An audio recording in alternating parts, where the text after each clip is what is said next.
So now we're talking about Quran. This Quran is, they are classified in many ways, different ways. One of the ways that the Sahaba used to divide it, our Prophet Muhammad also mentioned it, that there's four categories that we can divide Quran. We have 114 surahs, right?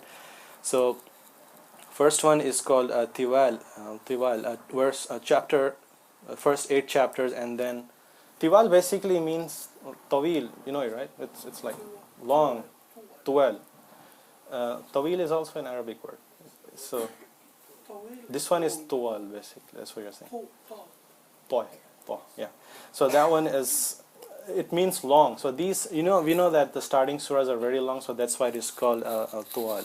And then we have Mi'in.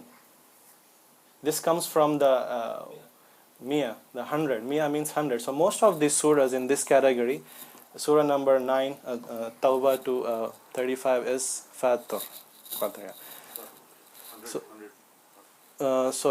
most of the surahs have 100 verses, about, not exactly, some of them I think, Maryam has 98. I mean, it's roughly, approximately 100. So about in length, for example. And also third one is called Mathani, which means oft repeated surahs in the salah. I mean something that it's short, but it's also recited in many other salah. So it starts from Yasin, and 49 is what? Hujurat. That is called Mathani, oft repeated surahs. And lastly, Mufassal, disjointed or broken surahs. That's what it so from Qaf to Surah An-Nas.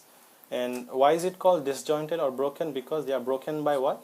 Bismillahir Rahmanir Rahim. So it's Mufassal. So that's why we name it that way. That was one way. Another way is very common that we know, is called Manzil, the Manazil. In Arabic, today's language, it means home, your residence or place of lodging or something like that. In Quranic terminology, this was used by basically Hufaz, how they used to memorize their Quran and revise it. So they used to do every 7 days. So they said, okay, we'll divide Quran into 7 portions. So every 7 days that the cycle would repeat. So interesting here, if you see 3, 5, 7, 9, 11, 13, odd numbers, and then 65. That's how they made it that way. And if you notice, if in the place, in the markets, we have this book called Manzil. You must have seen it. But that Manzil is different from this one. That Manzil, I think, has verses for protection against evil and so on. The one that we discussed before. But that is portions from the Quran. But this one is particularly about the whole Quran, how they divided it. So people who want to really finish their Quran in 1 week, this is one way. And another way we know is